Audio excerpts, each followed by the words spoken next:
A good boss fight can go a long way in a video game. Heck, a bad boss fight can go even further, but we're not going to worry about those today. There have been some amazing boss fights throughout the years in gaming history, showing off some insane enemy design, set pieces, gameplay mechanics, and test of skill.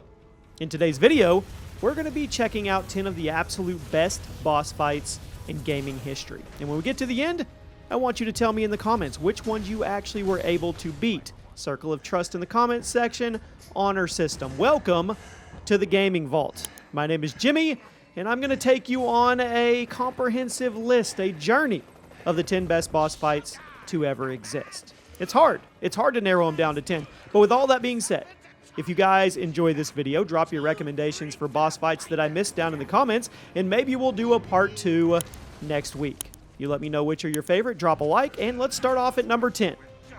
Senator Armstrong in Metal Gear Rising Revengeance. That is a long title. This game has been swept under the rug, but it's actually been getting a ton of new love over the last few years, and it's a good thing to witness because the game is good. It's a fast-paced hack-and-slash set in the Metal Gear universe and developed by the people who also made Bayonetta and Mad World. The end result was an ultra-violent and freaking awesome Metal Gear spin-off where the final boss fight was an over-the-top hand-to-hand confrontation with a U.S. Senator. Now, this boss fight is not only insanely long, clocks in around 30 minutes on average when you include the cutscenes breaking up the phases, but it's super difficult. It will test all of your skills in this game, which was already a pretty tough experience to begin with. This game was very difficult to get through on its own, and that's what made Senator Armstrong's confrontation such a cathartic showdown, assuming you actually managed to beat him. And how can you not be intrigued by a final boss that was a literal U.S. Senator? Let me know. Did you beat him? Let me know if you actually beat every boss on this list.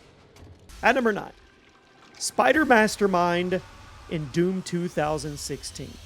Doom 2016 was a phenomenal game, and I absolutely believe it's one of the best single-player FPS games of all time. But looking back at it, there weren't actually that many boss fights.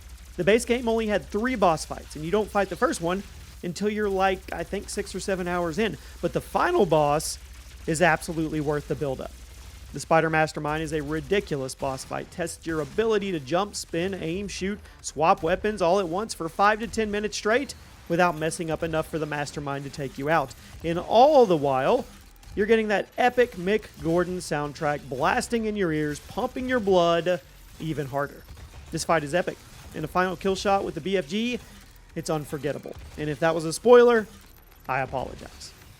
At number 8, Hades in Hades. Hades was one of the most acclaimed games of 2020, and then the upcoming sequel has gotten a lot of additional love for the original game thanks to the new players going back and giving it their first run. This game is all about facing off with tons of figures from Greek mythology, and the final encounter is with Hades himself. After dozens and dozens of runs required to even get to the Hades boss fight, you're going to be itching to take him down quickly, but not only was this fight insanely tough to beat, you were always going into the showdown with the knowledge that if you died, you were going to be thrown back to the very beginning of the game. Hades is a roguelike, meaning you have to start and finish the game without dying once. And you never know exactly what kind of enemies, what kind of power-ups, and what kind of items you'll get along the way to the final boss. I mean, that kind of pressure would always make you a bit shaky when going up against Hades, but even if you were calm, cool, and collected, you were going to have a hard time draining his health before he wiped the floor with you. An excellently designed boss with insane stakes. I think it's definitely a top 10 boss fight. At number 7, Lou in Guitar Hero 3.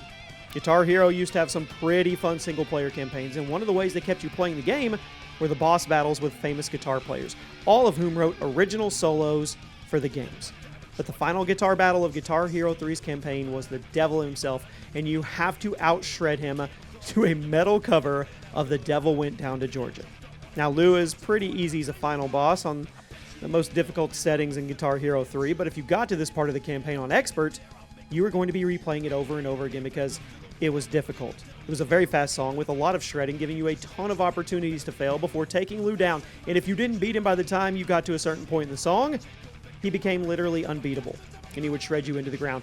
Beating Lou on Expert was a massive showing of skill, and the song you play, it actually slaps if you ask me. Deserves to be on the list. Just awesome. At number 6, the other dude in Postal, Brain Damaged.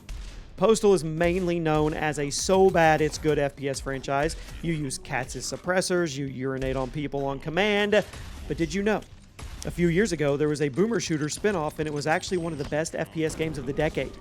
This game is a fast-paced gore fest, and it was fun. The final boss of the game is the other dude, a doppelganger who's been following you around throughout the game, and when you finally face off against him, you'll quickly find out that he's your perfect equal. He's fast, he slides around, uses a variety of weapons, and he can kill you extremely quickly while being the most annoying target to hit consistently. Then, when you finally run through his health bar, he gets a second health bar, while also driving a giant mech that you're going to have to destroy piece by piece.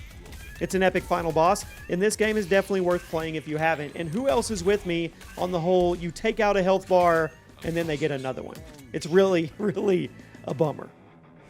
At number 5, the Hydra in God of War 2005. It can be hard to make a boss fight in the opening level of a game because, on one hand, you want to make it easy enough that the new player could beat it without too much trouble, but at the same time, you don't want it to be so easy that the player feels the stakes of the game are going to be that low. First boss fight in the original God of War is so memorable, and I firmly believe that it's not only one of the best opening boss fights in game history, but it's just one of the best boss fights, period. And it's the first boss. You encounter the Hydra early on the first level of the game, and you can take it down pretty easily. But then the Hydra returns later in the level and engages you in an even bigger fight for the fate of the ship you've been riding on. It is a long, grindy fight, but it's absolutely spectacular with its presentation and its pacing. It's definitely one of the best boss fights in God of War, and I think it's worthy of a top 5 spot of all-time greats. At number 4, Krower in Resident Evil 4, the original. Let's all be honest with each other here. The Krower fight in the original Resident Evil 4, it's insane. It's over-the-top, blockbuster action movie nonsense, and honestly, I wouldn't have it any other way. Krower follows you around throughout the first 2/3 of the game.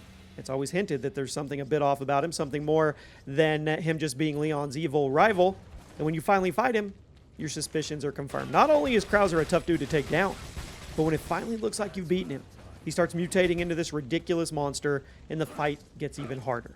The original Krower fight is insane, and even though some of you may prefer the RE4 remake, I think this sequence is deserving of a spot today.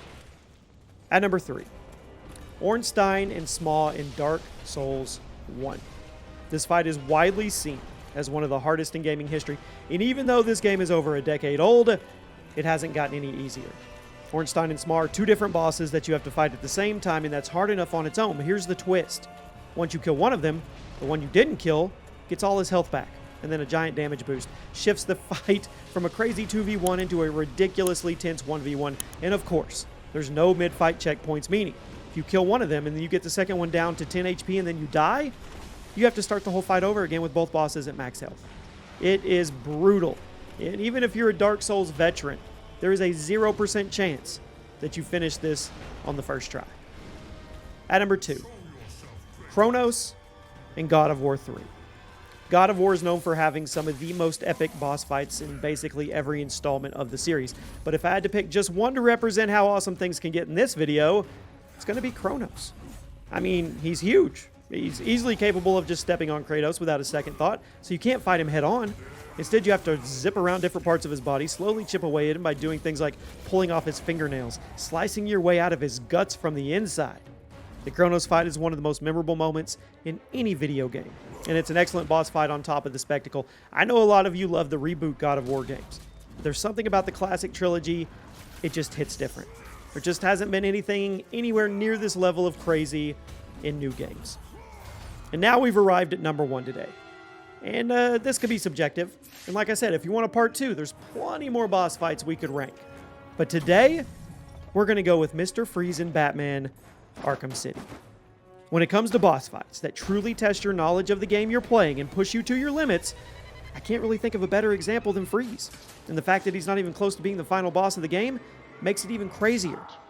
Mr. Freeze lurks around the arena, can't be attacked head-on, meaning you'll have to use vantage points, hiding spots, hit him by surprise. But the twist is, every time you hit him and using a certain tactic, he'll alter the arena to make it impossible to use that tactic again, forcing you to literally use every trick in the book to beat him. On New Game Plus and the higher difficulties, the Mr. Freeze fight can take forever because if you aren't paying super close attention, every tool in the game has you given up to that point. He's literally unbeatable because he'll just keep stonewalling you until you wake up and you try something you haven't tried before.